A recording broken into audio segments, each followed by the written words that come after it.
Hello everyone, इस video में हम लोग समझेंगे basic HTML structure and hello world browser पर प्रिंट करेंगे। ठीक है, तो यहाँ पे सिंपली मैंने एक फ्रंट एंड कोर्स नाम का फोल्डर बना रखा है फाइल एक्सप्लोरर में। अब भी बना लो, कहीं पे भी मैंने डॉक्यूमेंट में बनाया। एंड इसके अंदर मैं क्या करूंगा, मॉड्यूल 1 नाम का एक फोल्डर बना लूंगा एंड इसके अंदर मैं लिखूंगा एचटीएमएल। ठीक है, एंड इसके अंदर मैं क्या करूंगा, एक फाइल बनाऊंगा, उसका नाम दूंगा हेलो वर्ल्ड। ठीक है, डॉट एचटीएमएल। ठीक है, अब आपको क्या करना है कि Shift+1 प्रेस करना है। ठीक है, एंड यहाँ पे ये सजेशन आएगा एक्सक्लेमेशन टाइप एंड उसके बाद एंटर हिट करना है। तो जैसे ही आप एंटर हिट करोगे, बेसिक एचटीएमएल स्ट्रक्चर जो है आपको जनरेट करके दे देगा। इसको बॉयलर प्लेट भी बोलते हैं। ठीक है, उसके बाद हम यहाँ पे सेव कर लेंगे। अब हम क्या करेंगे, इसको रन करेंगे। तो रन करने के लिए क्या करेंगे, यहाँ पे आएंगे, ये जो फाइल आप देख रहे हो फाइल का नाम, इस पर राइट क्लिक करेंगे, कॉपी प्राप्त करेंगे। ठीक है, एंड ब्राउजर में जाएंगे यहाँ पे, एंड यहाँ पे हम क्या कर देंगे, इसको रन कर देंगे। ठीक है, हमने रन किया लेकिन हमें कुछ नहीं दिख रहा है। क्यों? क्योंकि हमने बॉडी के अंदर कुछ नहीं लिखा है। जो भी हम बॉडी के अंदर लिखते हैं वो हमें ब्राउजर पे दिखता है।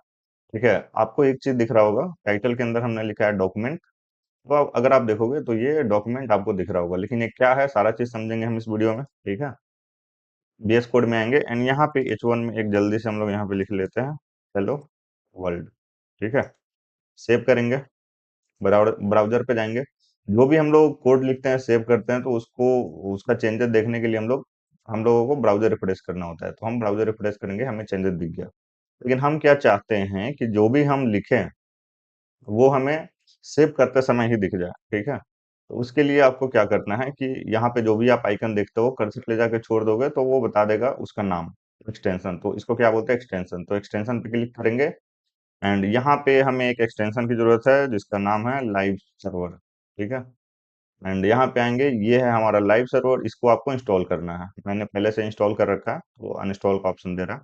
तो मैंने पहले से इंस्टॉल कर रखा है, तो इसको क्रॉस करते हैं, इसको यहाँ पे आते हैं। ठीक है, अब हम क्या करेंगे, एक S2 में लिखेंगे वेलकम टू टीचर ट्रैक। ठीक है, इसको सेव करेंगे एंड राइट क्लिक करके ओपन विथ लाइव सर्वर इस बार करेंगे। तो जब आप ओपन विथ लाइव सर्वर करते हो तो ये नए टैब में क्या करता है, ओपन कर देता है। ठीक है, इसका बेनिफिट क्या है, अब अगर हम यहाँ पे आए और S3 के अंदर अगर हम लिखें, क्या लिखेंगे हम लोग, हम यहाँ पे लिख देते हैं ऑल गुड। ठीक है, यहाँ पे मैंने लिखा ऑल गुड। जैसे ही हम सेव करेंगे, ये ब्राउजर पे रिफ्लेक्ट हो गया होगा। तो अगर हम ब्राउजर पे जाके देखें तो देखिए यहाँ पे रिफ्लेक्ट हो गया।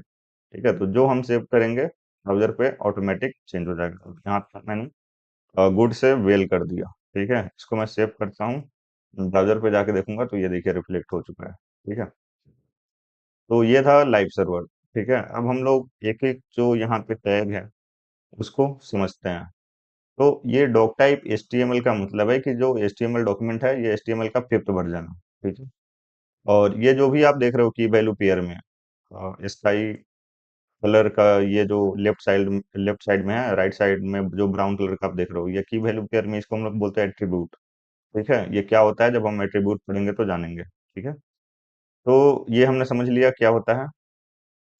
डॉक टाइप HTML का मतलब है कि HTML डॉक्यूमेंट HTML का 5th वर्जन है। एंड ये LANG इक्वल टू इंग्लिश का मतलब होता, EN का मतलब होता है इंग्लिश। तो लैंग्वेज जो है इंग्लिश होगा। ठीक है, हम जो ये HTML है, ये रूट एलिमेंट है, क्योंकि इसके अंदर ही सारे चीज होते हैं। जैसे आप देख सकते हो, ये यहाँ से स्टार्ट हो रहा है एंड यहाँ पे बंद हो रहा है, स्लैश के साथ बंद होता है। इसको स्टार्ट टैग बोलते हैं, इसको एंड टैग। ठीक है, और इसी के अंदर ये सारा चीज है। ठीक है, हेड क्या होता है, तो head tag basically Meta data contain करता है। मेटा डेटा क्या होता है, तो डेटा अबाउट डेटा। तो जो भी हमारा वेब पेज, ठीक है, वेब पेज क्या डेटा कंटेन करता है, वेब पेज क्या होता है, डेटा होता है।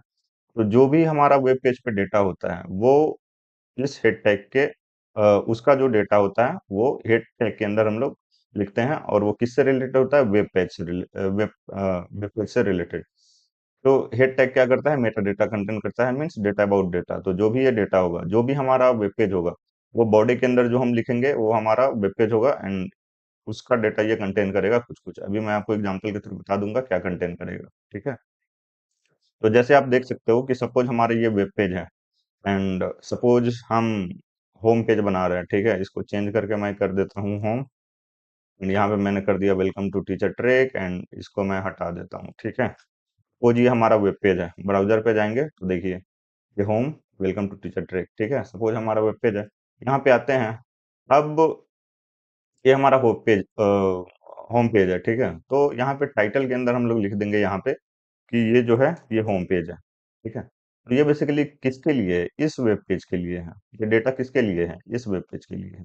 तो ये डेटा अबाउट डेटा, ठीक है, समझ गए आप। तो सेव करेंगे, यहाँ पे आएंगे तो ये जो आप टैब देख रहे हो, ठीक है, वो उसमें वेब पेज का टाइटल होता है, ठीक है। तो ये हमारा रहा वेब पेज एंड ये टाइटल, ठीक है। अब कैरेक्टर सेट, कैर सेट का मतलब समझते हैं। UTF charset equal to UTF 8 का मतलब होता है कि सारा कैरेक्टर सपोर्ट करे, इमोजी सिंबल सारा, ठीक है। फिर meta equal to name equal to viewport, फिर content width equal to device width initial scale 1। इसका मतलब होता है रिस्पॉन्सिव, मोबाइल टैब डेस्कटॉप सब में अच्छे से काम करे आपका वेब पेज जो है। टाइटल हमने समझ लिया क्या होता है, ठीक है। तो हेड टैग ये स्टार्ट हुआ, इसके अंदर ये मेटा टाइटल है, ये क्लोज हो गया। बॉडी के अंदर जो हम लिखेंगे स्क्रीन पे दिखेगा हमें। तो ये सारा चीज है। एंड हमें जो भी हमें स्क्रीन पे दिखता है वो हम बॉडी के अंदर लिखते हैं, ठीक है। तो जो भी आप लिखते चल जाओ, सपोज यहाँ पे मैंने पैराग्राफ में लिख दिया, यहाँ पे ऐसे मैं लिख देता हूँ, होप यू आर फाइन, ठीक है। अब मैं सेव करता हूँ, ब्राउजर पे जाऊंगा तो यहाँ पे आपको दिख जाएगा, ठीक है। तो ये रहा हमारा हेलो वर्ल्ड, मैंने शुरू में देख लिया था हमने। और अभी एक एक टैग आप समझ लिए। अब इसको समझते हैं कि जैसे मैंने बोला कि ये मोबाइल टैब डेस्कटॉप ये रिस्पॉन्सिव के लिए हम लोग यूज करते हैं, ठीक है। तो हम क्या करते हैं, ब्राउजर पे जाएंगे, राइट क्लिक करेंगे, इंस्पेक्ट पे क्लिक क्लिक करेंगे, ठीक है। अब मैंने बोला कि जो भी आपको आइकन दिखे उस पर कर्सर ले जाकर छोड़ दो आप, बताएगा वो क्या है। तो हम यहाँ पे आएंगे, ठीक है। तो ये बेसिकली इसका नाम है टॉगल डिवाइस टूल बार, ठीक है। तो ये डिफरेंट डिफरेंट डिवाइस में आपका वेबसाइट देखने के लिए हम लोग इसको यूज करते हैं। तो इस पे क्लिक करेंगे, ठीक है। इधर आप आइएगा तो ये डिफरेंट डिफरेंट डिवाइस का लिस्ट देगा। अभी हम लोग किस पे, आईफोन 12 प्रो, ठीक है। तो आईफोन आईफोन 12 प्रो पे जाते हैं एंड देखिए आपका जो वेबसाइट है इस तरीके से दिख रहा है आईफोन 12 प्रो पे। कोड में आएंगे हम लोग, इसको क्या करेंगे, एंड एक और चीज, अभी मैंने कोई कोड कमेंट नहीं किया है, आपको ऐसा दिख रहा है, कर्सर वर्सर कुछ नहीं है। अब यहाँ पे आते हैं, इसको हम क्या किया, हमने कमेंट कर दिया, सेव कर लिया। फिर से वेब पेज पे जाते हैं, यहाँ पे आइए तो देखिए इसमें स्कॉलर ऐड हो चुका है, ठीक है। तो इसका मतलब क्या हमने समझा इसको, हम लोग रिस्पॉन्सिव के लिए यूज करते हैं ताकि अच्छा से हमारा जो वेब पेज है वो काम करे, ठीक है। तो इसको हमने क्या कर दिया, सेव कर दिया वापस से, ठीक है। और ये आपने समझ लिया टाइटल क्यों यूज करते हैं, ये वेब पेज का जो है वेब पेज के बारे में data inform, sorry, web page का जो ये टाइटल होता है। जैसे होम, अगर हमारा वेब पेज होम के बारे में हम बना रहे हैं, वेबसाइट अपना होम पेज है तो टाइटल में होम दे देंगे, अबाउट है तो यहाँ पे अबाउट दे देंगे, ठीक है। तो होप आपको ये सारी चीजें समझ में आई होंगी। अगर कोई डाउट है तो कमेंट कीजिए, अपने दोस्तों को शेयर जरूर कीजिए। एंड मिलते हैं नेक्स्ट वीडियो में। Thank you, bye.